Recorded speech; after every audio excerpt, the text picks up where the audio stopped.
Welcome, everyone. It's Friday. Oh, yes, it is. It's Friday. It is. What Buddha said.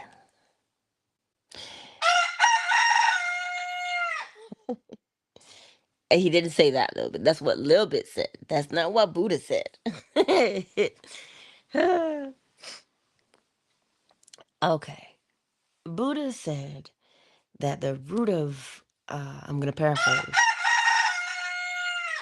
the root of human suffering is desire. And everybody ran with that. Everybody ran with it. Now, he's not wrong. He's not wrong.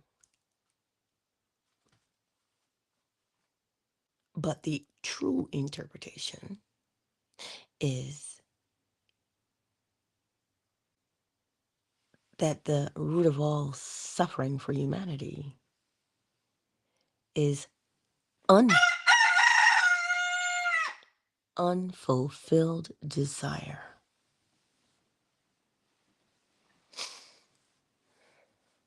He has to tell you what type of desire. You see, but now you have to explain why desire is natural. Desire, I know, baby, I know. Desire emerges from right where you are every single time. Desire emerges from right where you are. Whatever it is that you are experiencing causes you to have a desire. And when you have a desire, it is, let me stress this, it is natural. Well, what do you mean? It's natural according to the mood that you're in. Desires are natural according to the mood. Remember, it's the mood that causes and brings about an effect. The desire emerges from that mood. It does not just show up out of nowhere. The principle of vibration says that everything moves, nothing stands still. In order for us to learn, grow, experience, desire, because I'm trying to be fancy, desire is the fulcrum upon which all of that rests. I love that word fulcrum. You know, when you go to the park and you see a teeter-totter, a seesaw, one person's on the left, another person's on the right, but you see the thing in the middle? Fulcrum. Okay? Without the fulcrum, there is no motion. Take it out of the seesaw and watch what happens. So desire is that is exactly what desire is for life. Without desire, we don't move. And if we don't move, we break law. And because law cannot be broken, we move. We have desires. And because we think that desire is bad, because of what we've heard, because we think desire is bad, what happens to us? How does it make you feel? Oh, I can't have this desire. I can't want that. I'm not supposed to want things. Now you're doing what? You're trying to break the law. I'm not supposed to want things because I heard that desire is the root of human suffering or is the cause of human suffering. No, it is the unfulfilled desire. Why? Because you still want it. You're still longing. You're still pining. There's still a quote unquote what? Emptiness on the inside. And as within, so without.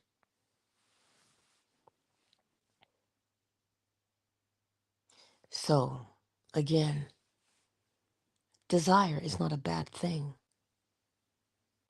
nor is it a good thing. It just emerges from your present mood. If your present mood is one of loneliness, the desire, naturally, would be for companionship or friendship. If your mood is hunger, like for food, then the natural desire is to want to eat. I want you to think about this for a moment because we're going to put it, if I put it to you this way, you will grasp what I mean when I say that it is the unfulfilled desire that is the cause of human suffering.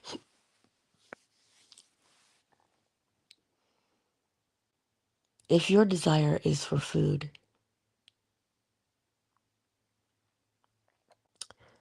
and you don't get it in the first, I don't know, 40 minutes to an hour,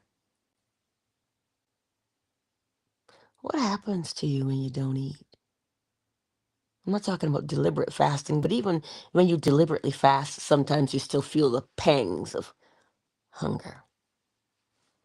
You feel the pangs of hunger, the gnawing,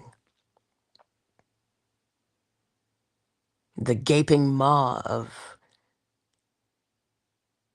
hunger. It's unfulfilled. So what does it make one become if it is unfulfilled?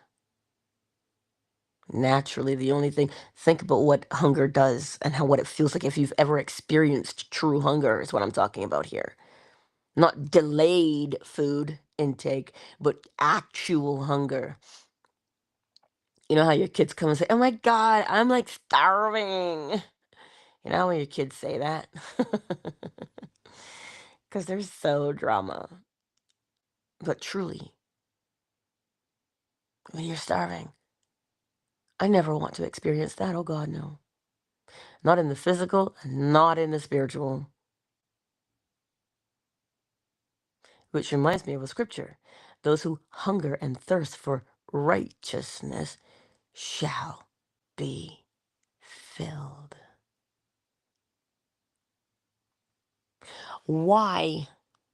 Because the problem arises when we are unfulfilled. Think about gnawing hunger and how it makes you feel and how it makes you act. You've seen the musical Les Miserables, and they had to steal the bread. Mm. Hunger will drive you. The intensity of the hunger, well, that's how you're going to act. The intensity of your desire is how you will act. Well, rhythm compensates. So you see, it is the unfulfilled desire that creates the quote unquote problem, not the desire itself. The desire is there because it cannot go away. You will never lose your desires. The question becomes, are they fulfilled or are they not? You see, nobody has a problem with desire. They have a problem when they don't know how to fulfill it. And that's where the quote unquote suffering arises from. Not desire itself. Desire is the fulcrum upon which life rests. And what is the fulcrum for those who are just getting here? If you go to the playground and you see a teeter-totter, a seesaw, you got one kid on the left, one kid on the right. You see the thing in the middle of the seesaw? That is the fulcrum. If you remove the fulcrum from the seesaw, nobody can move it, just flat on the ground. It's just flat on the ground. So life too would be flat if we did not have desire. So in order for the principle of vibration to be fulfilled, one must move. And it is desire. It is fulfilled desire, the end result. You see, so it's telling you every cause has its effect. If you have a desire, it is fulfilled. Because that's the natural outcome of desire, is to be fulfilled. That is its natural state. The natural state of desire is fulfillment, aka satisfaction. That's the natural outcome based upon principle. That's its outcome. Desire fulfilled. Desire fulfilled, because that's what makes you move. But if you're in a state of unfulfillment, if you are in a state of lacking, if you are in a state of wanting, if you are in a state of desperation, how do those things feel? Well, I can tell you they bring about frustration, they bring about anger, they bring about rage to be unfulfilled. That's not what we're supposed to be. But as within, so without. So if within yourself you are trying to stifle your desire, the only person you're frustrating is yourself. And why do we, and this is the thing, this is what I mean when I say sometimes we just run with things without examination. Look around you at every turn and you will see that satisfaction is the desired outcome. Not because I say so, but look. When one eats, we have that hormone in the body. I think it's ghrelin, what they call it. So that when you're full, it turns off because you're done. You're satisfied. So it turns off when you reach the point of satisfaction. Each person's level of satisfaction is different. Why is it different? Because what is within you is different from what is within me. I don't know your level of desire. You don't know mine.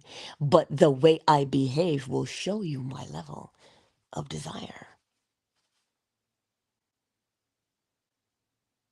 You know, when you say, this person really knows how to hustle, that is the intensity of their desire that drives them. So for you on the outside, when you watch it, you see that every day I'm hustling. You see that, right? And they go, go, go. Because their desire is driving them to act. Towards what? The fulfillment of it. So their focus is, ooh, I love this thing. I love this thing. And they are consumed by it. And so they act upon it. You ever hear somebody tell you, oh, I'm not in the mood. I'm just not feeling it right now. I have absolutely no desire to do that thing. Desire moves us. The natural outcome of desire is to fulfill itself. When you are thirsty, what is the end result?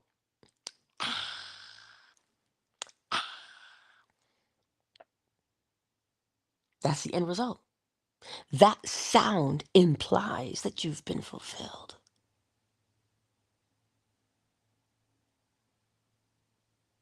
Everything always goes towards fulfillment of itself.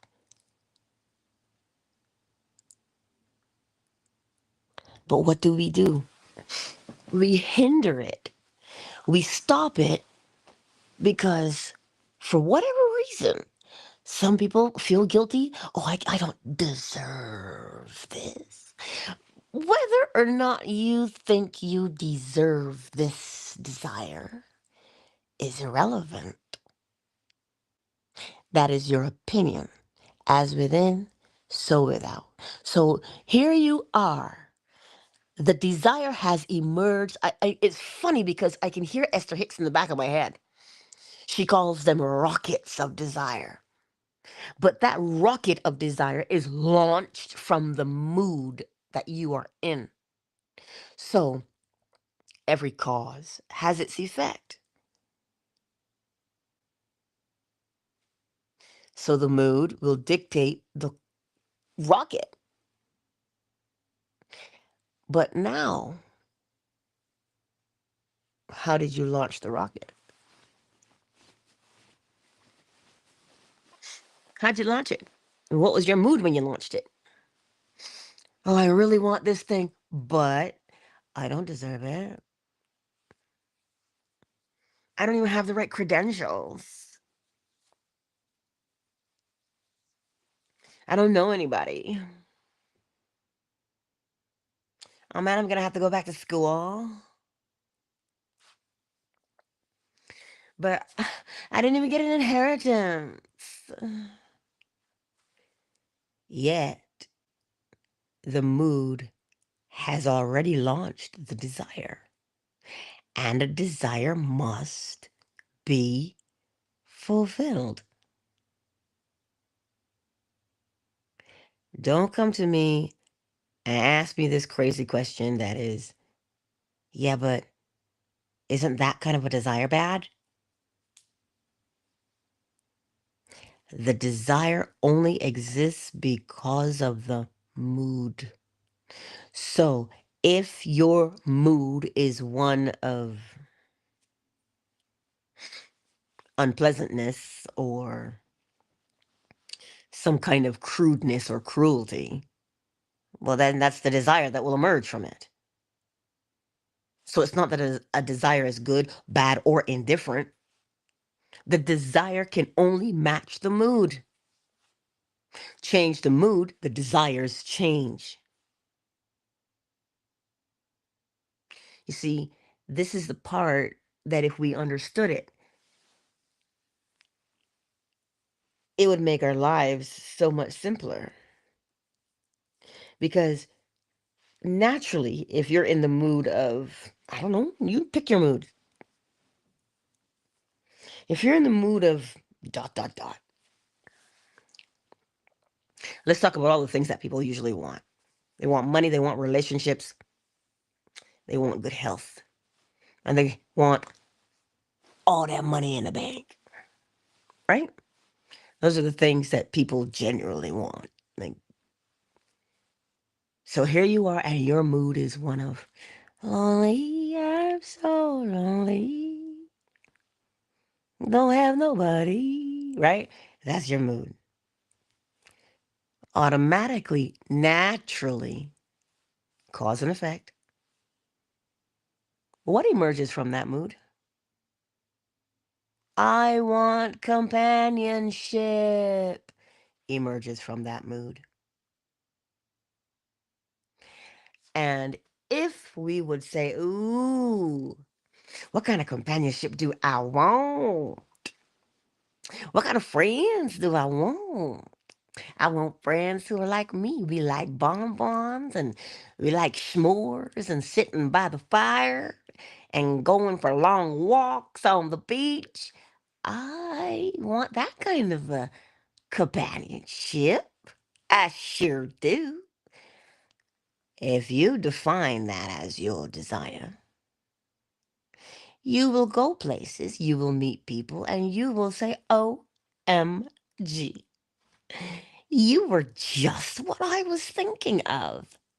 The perfect companion. Oh my goodness. It's almost like you stepped out of my mind. Fancy that, eh? And then you have friends. Now look at it the other way, the way humanity likes to do. Oh my God, I really would love some companionship, but I'm so shy. What if they don't like me? What if they laugh at me? What if they totally like think I'm a loser? Oh no, I'm too, you know what? I can't. I can't. That's too much. It's too scary. And what do? Stay inside the house. Stay inside the house. What happens to the desire? You think it goes somewhere? It can't go anywhere because you're still in the same state. You're still in the same state of wanting companionship. You've not done anything about that one. But the difference between the two things is this: one of them is looking at the possibilities of companionship, all of the things that they'd be doing with their companion. Now, if you've ever seen an episode of Doctor Who, you know the doctor always travels with a companion. I swear sometimes when I go places, I can hear the TARDIS. Oh, trips you out because you're like, oh, what kind of adventure would the doctor and I go on? Oh my God. And what are you doing? You're looking at all the possibilities, all the exciting things that you would possibly be doing as a companion and having companions. Because to have a companion, you have to be a companion, right? So you're imagining all the things that you would do as a companion. Because you are focused, remember, mood brings about desire. So you now are looking at the possibilities of what you'd be doing, where you'd be going, what experiences you'd be having as a companion with your companion. And because that's where you're focused, well, every cause has its effect, which means you're going to meet people. The natural outcome is to meet people. And you begin to sift through the people till you find the one that matches you the most. That's what happens naturally. Let's go back to the other example. I'm too scared. I'm going to stay home. You know what? You can't trust people.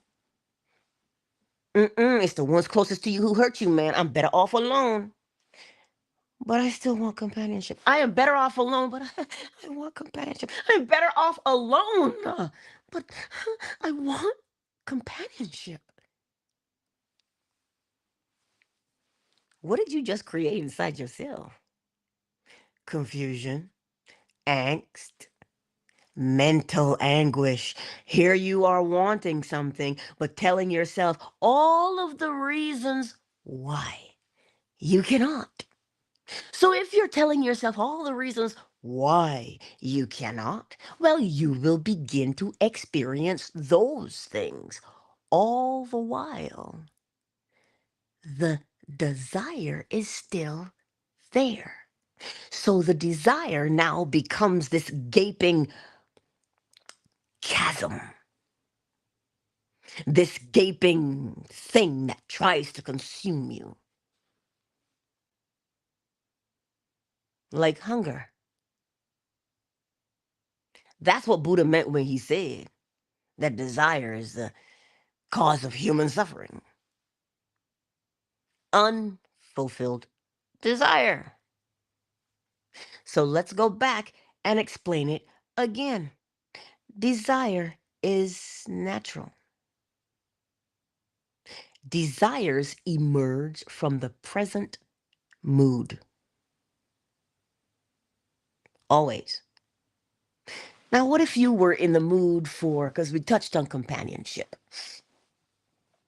naturally.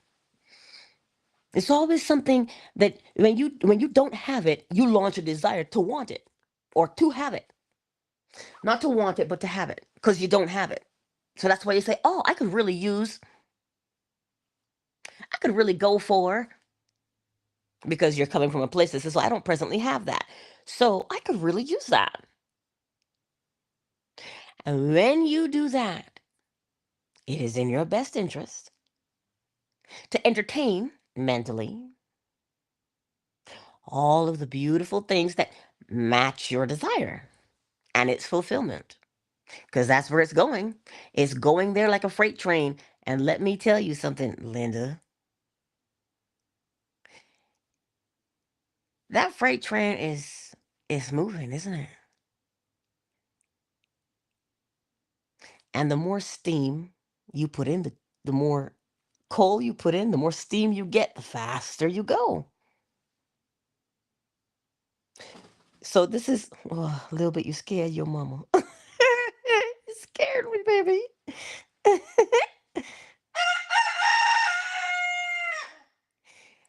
It's when the desire is there. Do you understand what I'm saying to you today?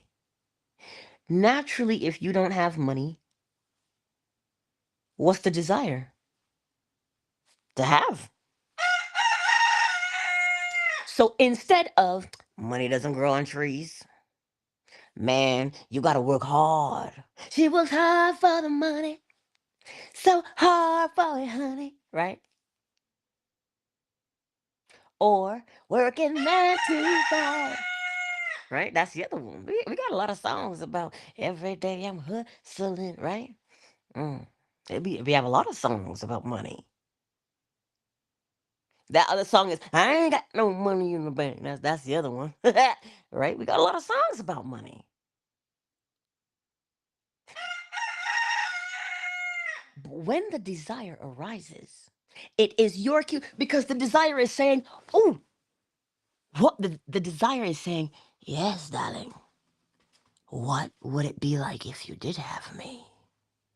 That's what the desire is saying. Yes, tell me, what would it be like if you had me? And it begins to draw out of you because remember, there's no good and there's no bad. Don't come for me. It's just a we didn't even know those words, right? It is the mood that will dictate. So if you are in a rage, listen, chances are somebody will end up between your fingers. Their neck will end up between your fingers, depending on how angry you are. Yikes! Not because you wanted to kill them, not because you wanted to choke them out, but that was the mood. So obviously, the outcome has to match good, bad, or indifferent. Okay? So the mood says to you, yes, my darling, tell me. Tell me the ways that I would make your life better. Show me. So now you begin to entertain all of the things. As Neville says, you begin to experience in imagination what you would be doing in reality if that desire were fulfilled. Because it's showing you itself. It is showing you all of the possibilities of its fulfillment. And so you begin to entertain it. And as you entertain it, you will find our favorite word, coincidentally, you're going to run into all kinds of people, all sorts of people that match that desire. And then what happens to you? Ooh, you got a little pep in your step. Mm-hmm. You feel good. Oh, yes, you do. Right? And then, dun, dun, dun, the desire is fulfilled. But now let's go the other way. We were at money. Man, money doesn't grow on trees. My father's favorite line is, what am I, Onassis? Right? Because the name Onassis implies he was a shipping tycoon. So he was wealthy. Oh, yes, he was. So when you hear the name Onassis, it means you got money. So that's what he would always say. What would I look like, Onassis? And I would say, yes. And I always love to imitate Hillary. Daddy, can I have $300? I always love to imitate her because she was funny, right? But then you say to yourself, but you know what? The love of money is the root of all evil. We're not supposed to have money. Look at how wicked people are with money. And we say that to ourselves. Oh, they must be a scam artist. Can't trust somebody with all that kind of money. We say that. Yet, you are still in a position of not having it. But the desire is to have it. And instead of entertaining all of the possibilities, why, and what you'd be doing and where you'd be going and enjoying yourself, you're looking at all the reasons why it makes you a bad person. Angst. Look at what comes up inside of you now. It starts to gnaw at you because it is unfulfilled. You're trying to hold the reins of a stallion and it's trying to run, and you're like, no, don't. And the stallion says, I want to, I must. We have wild horses in Alberta. Oh my word, do we ever? And they just run, and they run. And here you are with your desire, trying to hold on for dear life, telling it, don't run.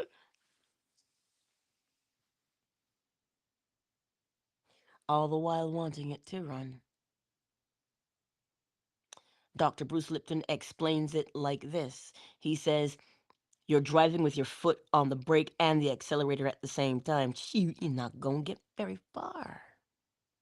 Not only will you not get very far, but you will burn the engine out. Because it's trying to go, and you're telling it to go, but you're stopping it at the same time. Like, that's what we do. That's what creates misery. The desire is natural. Neville Goddard said the same thing that Buddha said, but he said it differently. He said the same thing, but differently. He said deferred occupancy. That's what Neville said. You have this desire, but you keep trying to convince yourself why you don't deserve it. All the reasons why you don't deserve it. All the reasons why this thing is bad. Thereby delaying yourself. The only person who suffers is you. Our desires are meant to be fulfilled because that is the natural outcome of desire. Cause and effect. The mood brings about the desire, right? And now the desire, which is the fulfillment, that's the effect of the desire, because the desire is the cause, the fulfillment is the effect. Cause and effect. You cannot stop cause and effect. But what we do to ourselves is the problem. And it is all mental. We're sitting here wanting something, but then we're telling ourselves, but if you pay attention, you'll see. And you'll understand why Neville Goddard tells you that the inner conversation is so critical. You want this thing, and it wants to be got. Because that's its outcome. That's its end game. To be got. But yet, we delay ourselves and we defer all through our mental conversation. For instance, we all know this song, If I Can't Have You, I Don't Want Nobody, Baby. We know that song. Listen to the lyrics. If I can't have you, I don't want anybody. What? So what is that song saying?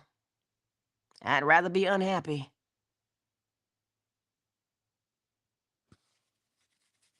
Because happiness hinges on you.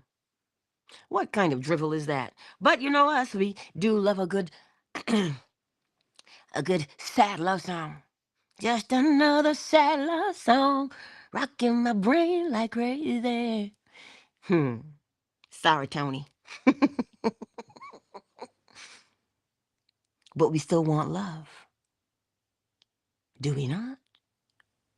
Then Buckwheat say, looking for love in all the wrong places. You're not looking for love in the wrong place.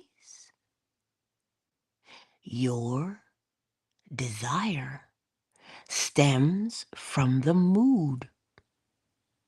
So the places that you are looking in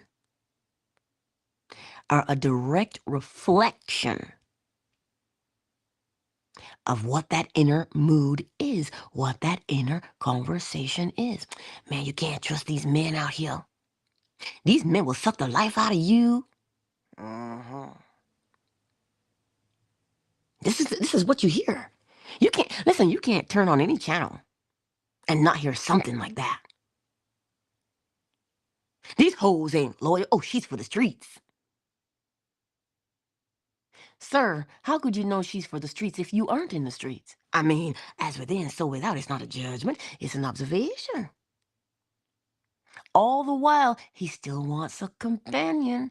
All the while, she wants a companion. It's quite like that phrase, soft girl era, soft life, right? Everybody's running around saying that, but they don't understand what it means. They think it means they ring a little bell and somebody comes, or if you've ever seen Faulty Towers, John Cleese yells, Manuel! And Manuel comes, yes! He comes to do whatever you summoned him to do. They think that's a soft life. A soft life is the deliberate fulfillment of your desires.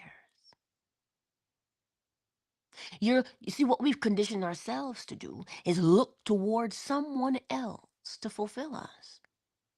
And that's the problem. This is where the misery will come from. How can I fulfill you, darling, when I don't know what your inner desire is? You see, when you know your inner desire, you begin to experience in imagination all the things you'd be doing in reality that bring about that fulfillment for you, naturally. I can't know that for you. You've got to know that for yourself, just like I know mine. See, when you know yours and you're walking in it, experiencing in imagination what you'd be doing in reality, you're a demure and sweet housewife, or you're an understanding and caring and gentle husband. If you know what that is, you begin to act it out. And no longer are you consumed with, there's no good people left in the world. What now? We haven't even explored the ocean, but you know there's no good people left in the world? Huh. How is that? That is just an assumption, and an assumption, though false, if persisted in, will harden into fact. So you keep saying, there's no good people in the world, yet you still want one.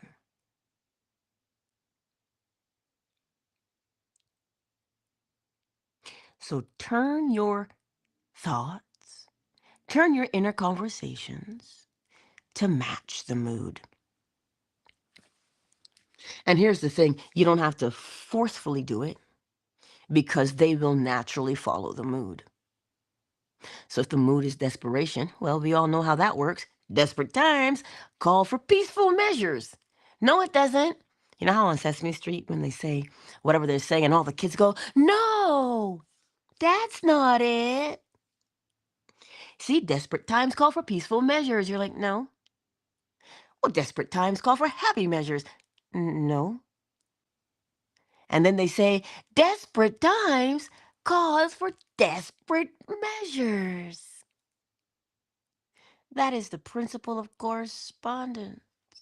As within, so without. You can't be walking in desperation and experience peace. So this is why Buddha said what Buddha said.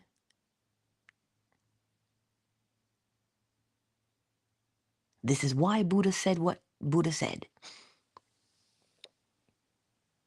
So today, what is your desire? And here's the thing. Naturally, when I ask that question, people start thinking, well, I don't know what my desire is. The desire is so natural. It comes from your mood. So you go back into the recesses of your mind. Yeah, but I'm ashamed of my desire. What now? Well, I want to be an artist, but I heard most artists are starving. Like Marvin. That's what we hear. Most artists are starving. Well, I don't want to be a starving artist. Didn't nobody asked you if you wanted to be a starving artist? That was not the question. The question is, do you have the desire to be an artist?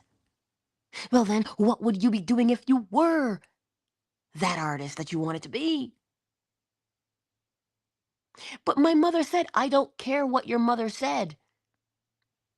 What would you be doing if you were the artist? But, I don't want to disappoint, but I don't want to be a failure. I don't care.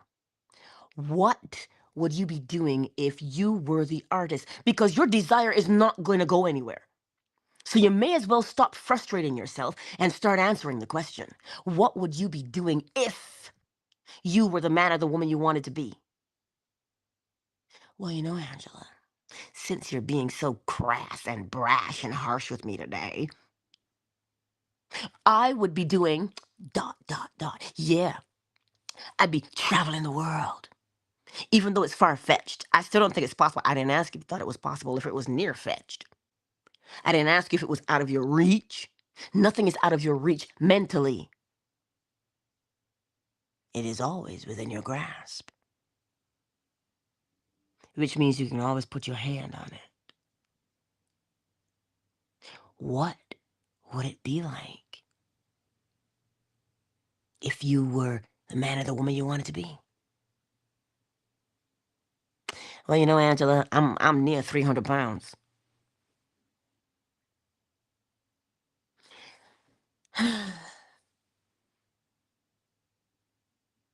What would you do if you were healthy in your body? You start entertaining that, and naturally, you're going to start being very selective about what you eat. You're going to start being selective about going to the gym. You're going to go because the desire to be healthy is what drives you. You can see it. But if you sit there and say, oh my God, I'm 300 pounds. Nobody wants me. People think I smell bad. People think I just do nothing. People think I don't care about the way I look. What is that feeling? See that heavy feeling? It'll drive you to eat more. Drive you to punish yourself mentally, thereby perpetuating the cycle, keeping you overweight. But my mother didn't want me. Nobody wants me. You see the inner conversation. Yet the desire is to be healthy. The inner conversation must change. You don't have to force it to change. Get the image of health and vitality in your mind's eye and let that be the mood, and then your inner conversation will change to match. Because the outcome is always the fulfillment of the desire. And it has its own way, as Neville Goddard says, in fulfilling itself. Why would he say it has its own way of fulfilling itself? Because every cause has its effect, and every effect has its cause.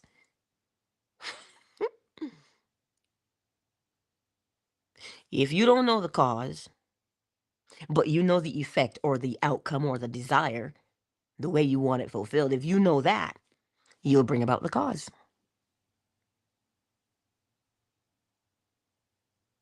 Because the pendulum ever swings. Every cause has its effect, and every effect has its cause. So you don't have to force yourself. You don't have to beat yourself up. You just have to pretend you're on The Price is Right. And instead of the wheel having prizes on it, the wheel has moods on it. Go ahead there and give that wheel a spin.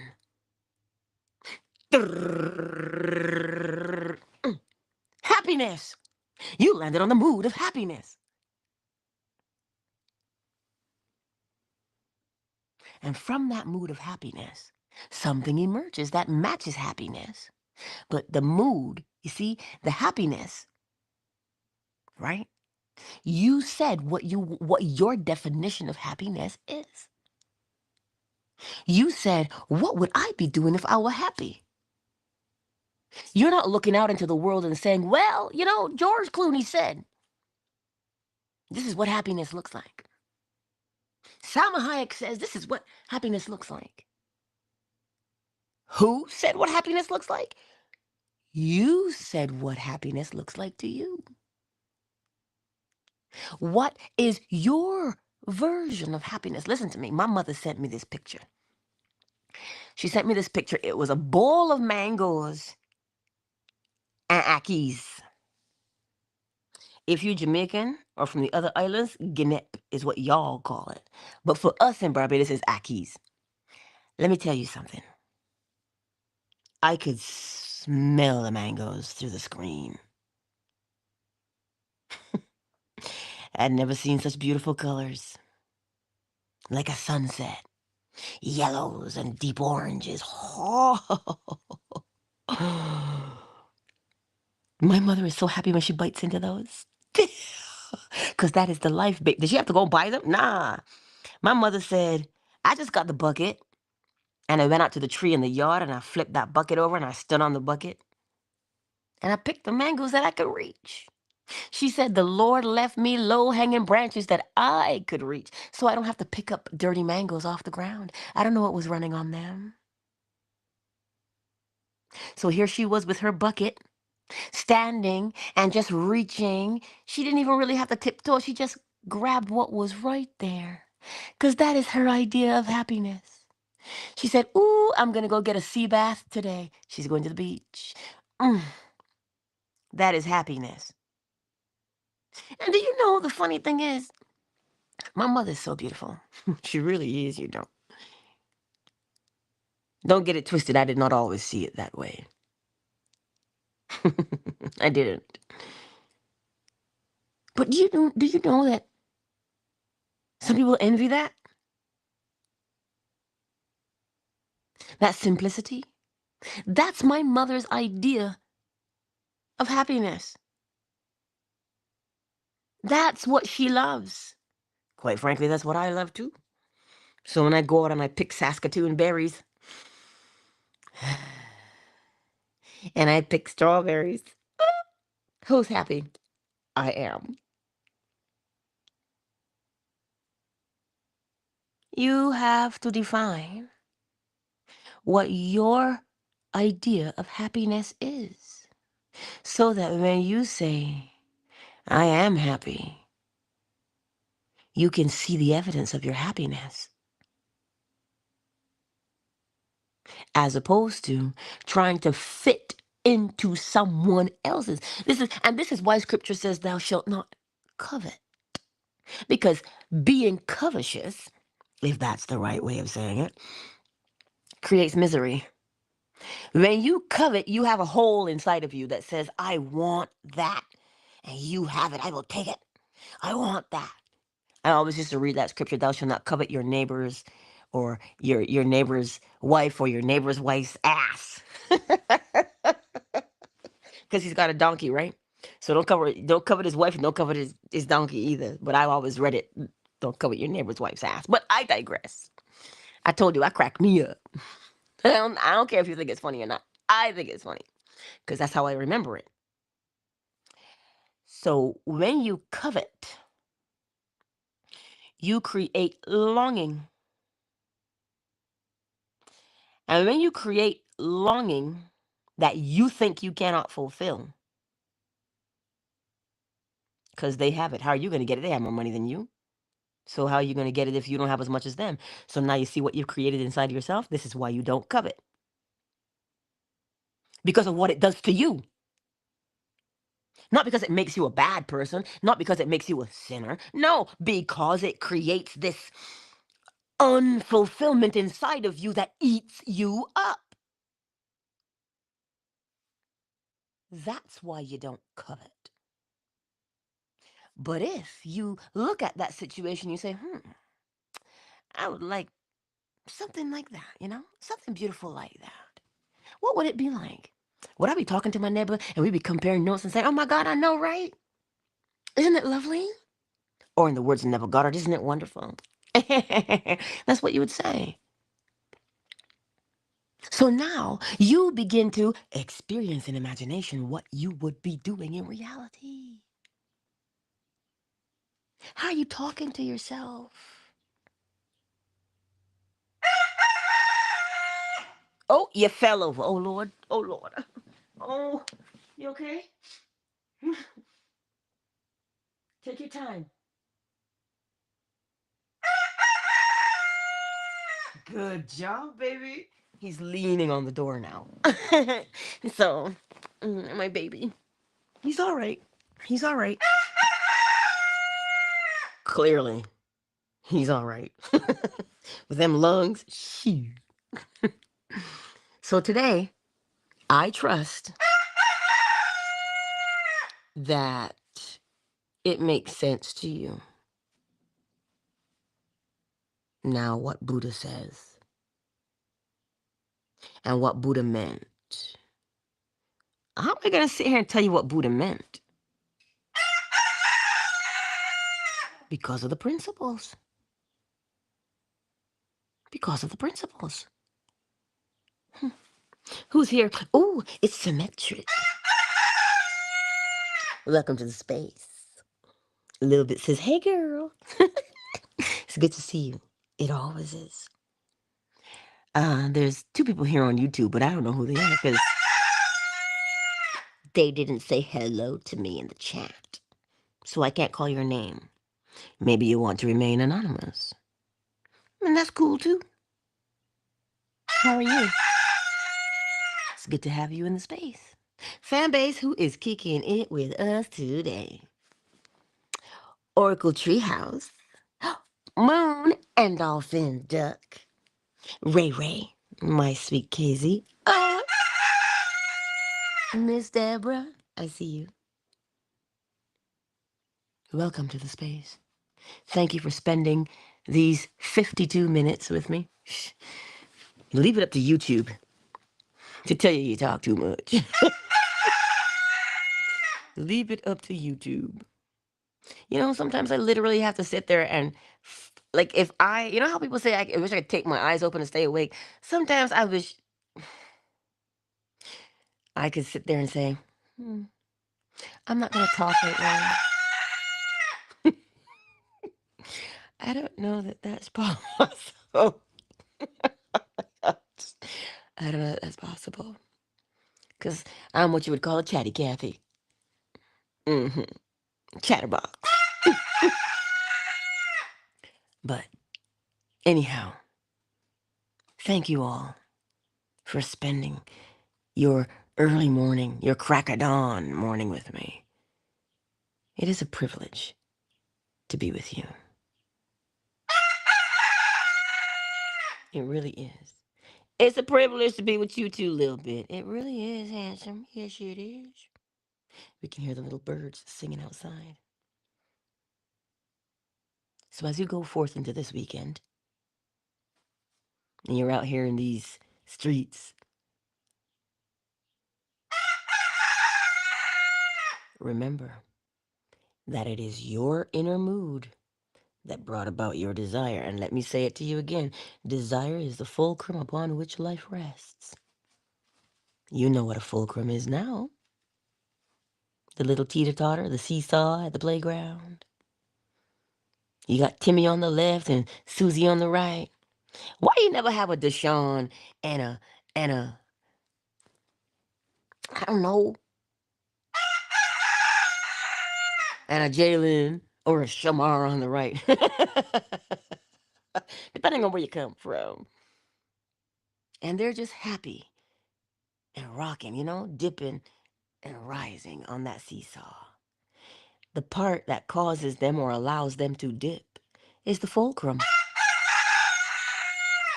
Life is balanced upon desire. It rests upon desire. Because if you take the fulcrum away, the teeter-totter does not move anymore.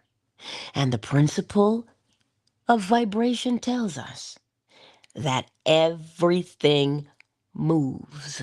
Nothing stands still. So desire is what allows us to move. Because when you're not in the mood, you don't act, do you? You know what I'm talking about. We all do it. I'm not in the mood. I don't feel like doing that. And so then you don't. The mood is what moves us. Always towards satisfaction and fulfillment. Because you are meant to be at peace, my friends. That is your natural state of being, peace. But when we sit here and try and talk ourselves into why we don't deserve it, why we not good enough, then we bring about misery, mental misery. And as within, oh, so without. Miserable on the inside, girl, you're gonna be miserable on the outside. It is inevitable. So, are you gonna test it out? Watch yourself. Whatever you're doing, watch yourself and you'll see the desire right there. It just came up just because you're doing what you're doing in that mood. And then you begin to entertain it. What would I be doing? What would I be doing? And then you see that feeling that says, yes, this is exactly what I'd be doing. And you know what I know? This is the feeling. It's the feeling of knowing. You know, not feeling as in emotion. Your body will register an emotion, yes, but it will register emotions based upon what you know. So it is what you know. So you know that if I have this on the inside, well, then it's going to be on the outside. You know that better than anybody. You know it so that you can say, oh my God, what a coincidence. See, you know. And because you know, well then, you know the inevitable outcome. Fulfillment. It's not hocus pocus. It's not woo-woo. It's not magic. It is law. Test yourself. Where can you see a coincidence today? Because that's how you'll know. Because the thing you're thinking of is the thing you'll see. The person you're thinking of is the person you'll talk to. That's a quote unquote coincidence. But what is a coincidence? When the internal matches the external. So test yourself and see if you can do it. You can. Anyway, I do love you. And I'll see you on Monday, Monday. I heard my mother in the back of my head. More so, I heard my grandmother, my mother's mother in the back of my head. Well, you know, God willing. Jeez. That's what they say. And every time I go to say, I'll see you when I see you, I hear in the back of my head, well, God willing. Who willing?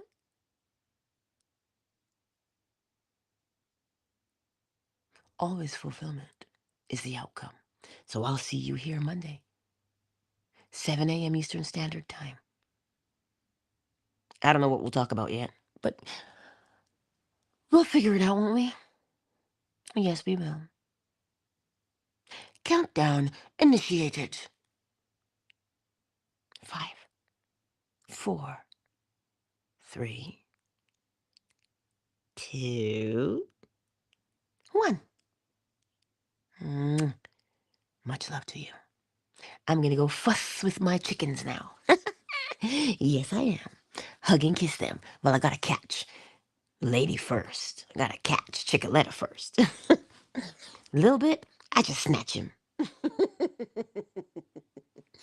I snatch him and smother him with kisses. Hugs and kisses. So, I love you.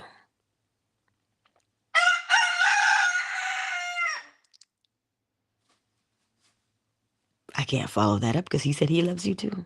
Peace, everybody, peace.